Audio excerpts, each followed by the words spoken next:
Hello, Phil here from Wings of Pegasus and welcome to another analysis video. If you enjoyed this video, please give it a thumbs up and subscribe. So on the agenda tonight, we have Cat Stevens, or more commonly known nowadays as Yusuf Cat Stevens. And this is going to be a performance from 2015 from Festival Divina Chile. And I'm sure that's not supposed to be said in an English accent, but anyway, let's get Yusuf up on screen and see how he gets on.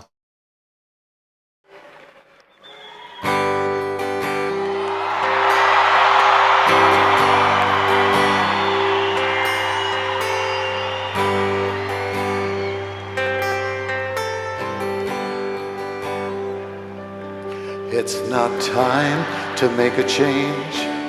Just relax, take it easy. You're still young, that's your fault. There's so much you have to know. Find a girl, settle down. If you want, you can marry. Look at me, I am old, but I'm happy. I was once like you are now, and I know that it's not easy to be calm when you found something going on.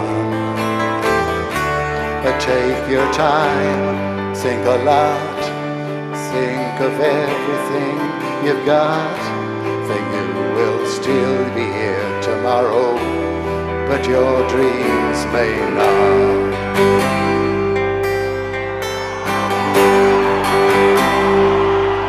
How can I try to explain? 'Cause when I do, he turns away again. It's always been the same old story. From the moment I could talk, I was ordered to listen. Now there's a way, and I know that I have to go away. I know I have to go. Whoa, whoa, whoa.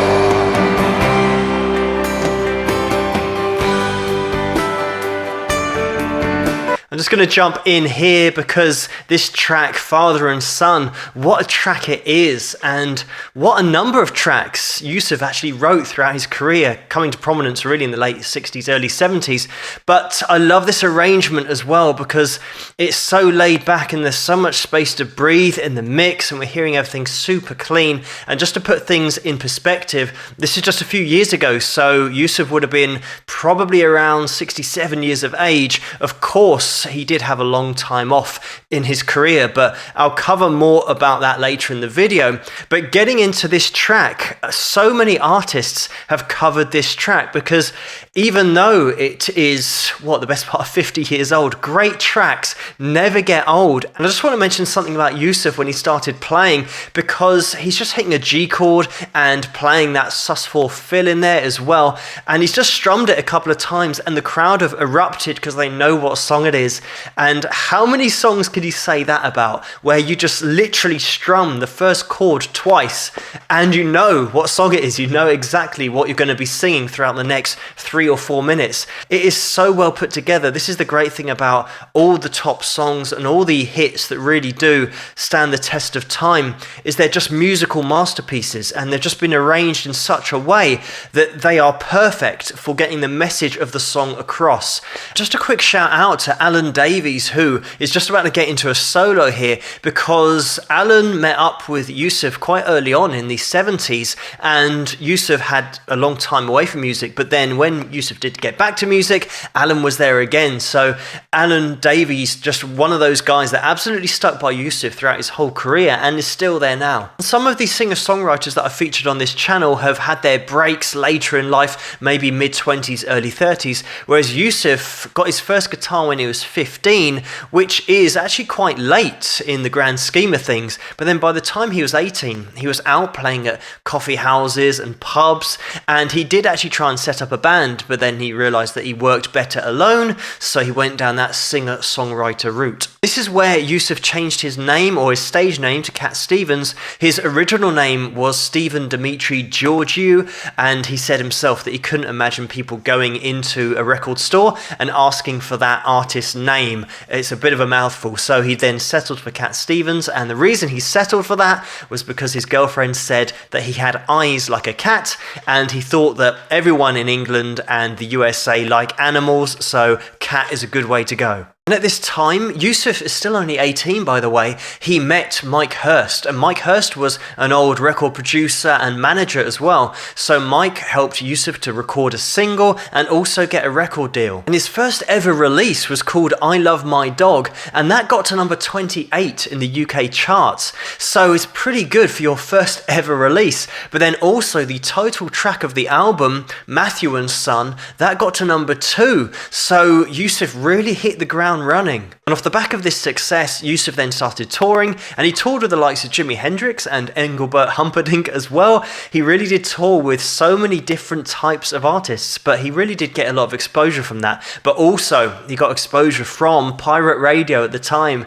and the main station was Wonderful Radio London, which in 1967, unfortunately, got shut down, and Yusuf was one of those guys that actually went live to mourn the closing of that radio station, because it helped to get so many artists exposure. And at the end of 1967, he released his album called New Masters, and unfortunately that didn't chart in the UK, but it did have a song on there that did very well, but not for Yusuf. It did very well for P.P. Arnold, because he sold her a song which was called The First Cut is the Deepest, and he sold that to her for £30 back then, which was about £500 nowadays, and in the USA we're talking about $800. And that went on to be a massive hit for P.P. Arnold, and since then that track's been covered so many times. It was an international hit for Rod Stewart and James Morrison, Sheryl Crow as well, so that album wasn't really well known, but that track certainly since then has become very well known. In 1969, Yusuf actually contracted tuberculosis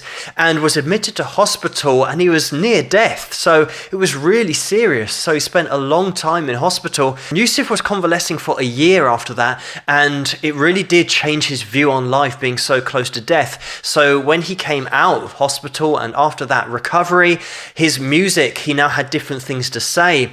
And of course Mike Hurst wanted to do exactly the same as that first album and put loads of orchestration on the songs, and Yusuf didn't want to do that, so he admitted himself that he self-sabotaged his own album, his own deal that he had at the time, because he didn't want to make music like that, whereas especially Mike and the label would want him to go in that exact same direction that was so successful the first time. Let's get back into this performance in particular and then pick it back up afterwards.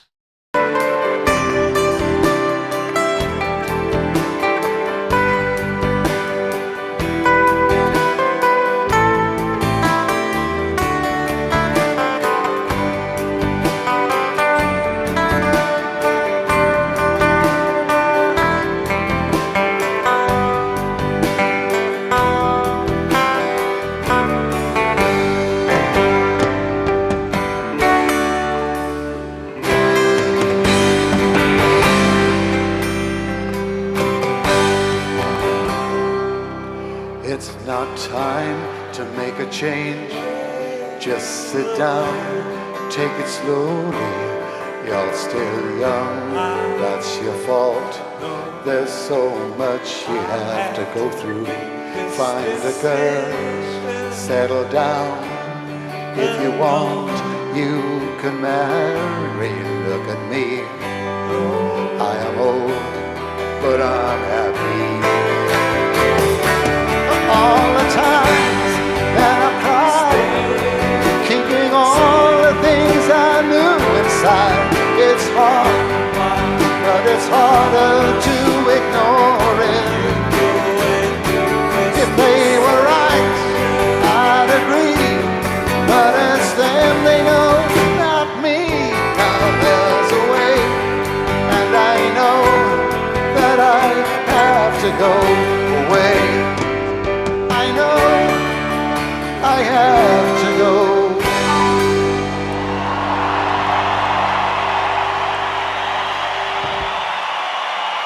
Muchas gracias, Chile. Esto felici en Chile. Many times. And there we have it, a great little solo there as well. This is one of those tracks that starts initially the melody an octave below where it then goes for the effective chorus part of the song. And that is something that's hard to pull off when you're young. I'm just pulling it back to Alan's solo on the acoustic guitar because it is such a cool melodic solo that actually took a lot of the vocal elements in terms of the vocal melody, because when you've got a vocal melody that's this good, why throw that out the window when you then go into a lead guitar section? So Alan just really tastefully played. And Alan was actually only hired, I think, to work on one album with Yusuf, but then they clicked. They had a friendship because I think professionally they clicked as well because they were both perfectionists. So when they did play live, they wanted everything to be absolutely spot on. And that's something that in musical terms is very appealing when you find somebody that's the same as you, that's got the same quality level and won't dip below that, because that is such a rare thing to find somebody else who is on exactly the same page as you professionally, but also musically. So picking it back up from when Yusuf intentionally made that contract void or cancelled because he was making ridiculous demands, and that's what he wanted. He wanted to start recording these songs that he was writing after his illness with this new perspective. So at this time, Yusuf hired an agent called Barry Crost, and Barry organised an audition with Chris Blackwell, who was from Island Records. And Chris said to Yusuf that, I will let you record an album exactly how you want to and make it sound how you want. And that's exactly what Yusuf was looking for. So he had a catalogue of new material from this new perspective, and he now had the record deal. But what he didn't have was any notoriety in the USA.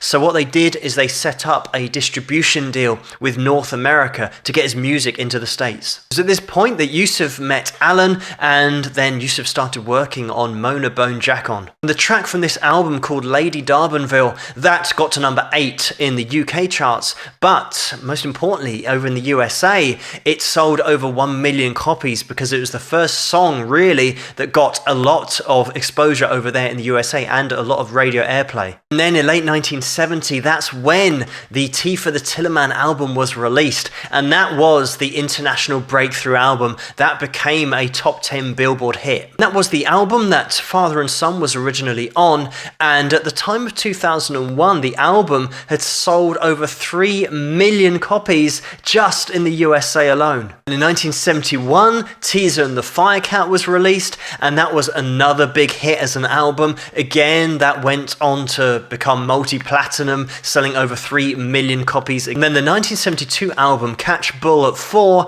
that achieved gold record status within 15 days. And gold record status means that they sold over 500,000 albums. And in 1973, he actually moved to Rio de Janeiro in Brazil, and I think that was to avoid the taxes in the UK, but that eventually all got sorted out, and the money was actually paid to the UN, so it went to some good causes and made a difference there. Also, he had an album during that time that was called Foreigner that he released, but that was a bit of a departure from the sound. In 1977, he released the album Is It So, and that was again a bit of a departure now into synthesizers, all that kind of stuff, but it was like an early 80s sound, but in the late 70s. And then in 1978, he then released his last album as Cat Stevens using that name, and that was called Back to Earth. In 1976 is when Yusuf had an experience that changed his life forever, because he was swimming off the coast of Malibu in California, and he was drowning basically, and he shouted out, "Oh God, if you save me, I will work for you." And sure enough, a wave came along and washed him into shore, so he survived, and that really lit his flame looking for that spiritual meaning. His brother David gave him a copy of the Quran, and Yusuf really got into it, and then officially changed his name on the same year that he released his last album as Cat Stevens. From that point, he then had about 30 years away from music, really concentrating on doing things for the community, and especially for the religious side of things and people that believed the same things that he did and were part of that faith. And he built schools here in London, and he was doing this all from the money that he was making from Cat Stevens, from those royalties from the performances, but also on the radio radio of his stuff getting played, so just really injecting that back into the community. He performed his track Peace Train for the first time in 20 years after the 9/11 attacks, because he just said that anyone that did such a thing isn't following Islam. That's the opposite of what the religion is all about.